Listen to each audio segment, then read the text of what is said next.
Hello viewers, সবাই কেমন আছেন? আশা করি সবাই অনেক ভালো আছেন। আমিও আলহামদুলিল্লাহ ভালো আছি। আজকে আপনাদের সামনে আবার উপস্থিত হলাম নতুন একটি ভিডিও নিয়ে। ঢাকাই চলচ্চিত্রের চিত্রনায়িকা পরিমণি জীবনে আর কোনো আফসোস রাখতে চান না, তাই ভিডিওটি স্কিপ না করে পুরো ভিডিওটি দেখুন। কিঙ্কর আহসানের উপন্যাস রঙ্গিলা কিতাবের ছায়া অবলম্বনে ওয়েব সিরিজ নির্মাণ করা হয়েছে। তাতে মূল চরিত্রে অভিনয় করছেন ঢাকাই চিত্রনায়িকা পরিমণি। গত মঙ্গলবার সন্ধ্যায় রঙ্গিলা কিতাব মুক্তি উপলক্ষে বাংলাদেশ ফিল্ম আর্কাইভে এক সংবাদ সম্মেলনের আয়োজন করা হয়।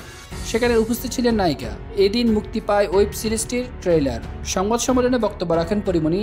আর অভিনীত প্রথম সিরিজ এই রঙ্গিলা কিতাব কাজটি নিয়ে বেশ উদ্দীপনাও কাজ করছিল পরির মনে। তার কথায়, শুরু থেকে এই কাজটা নিয়ে আমি দারুণ এক্সাইটেড ছিলাম। এমন একটা চরিত্রে কাজ করতে পেরে আমার সত্যিই খুব ভালো লেগেছে। আশা করছি দর্শক আমাদের কাজটা পছন্দ করবে, ভালোবাসবে। রঙ্গিলা কিতাব সিরিজে প্রদীপের চরিত্রে অভিনয় করছেন মোস্তাফিজ নূর ইমরান এবং সুপ্তির চরিত্রে অভিনয় করছেন পরিমণি।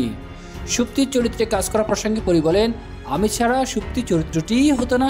সুপ্তিকে আমার দরকার হতো। অন্তত আমার জীবনে একটা ক্ষুধা থেকে যেত যে আমি সুপ্তি চরিত্রটি করতে পারিনি। এই আকাঙ্ক্ষা আমার মধ্যে থেকে যেত। আমি কোনো আফসোস জীবনে রাখতে চাই না, তাই সুপ্তি চরিত্রটি করে ফেলেছি। কিঙ্কর আহসানের উপন্যাস রঙ্গিলা কিতাবের ছায়া অবলম্বনে 7 পর্বে সিরিজটি নির্মাণ করেছেন নির্মাতা অনম বিশ্বাস।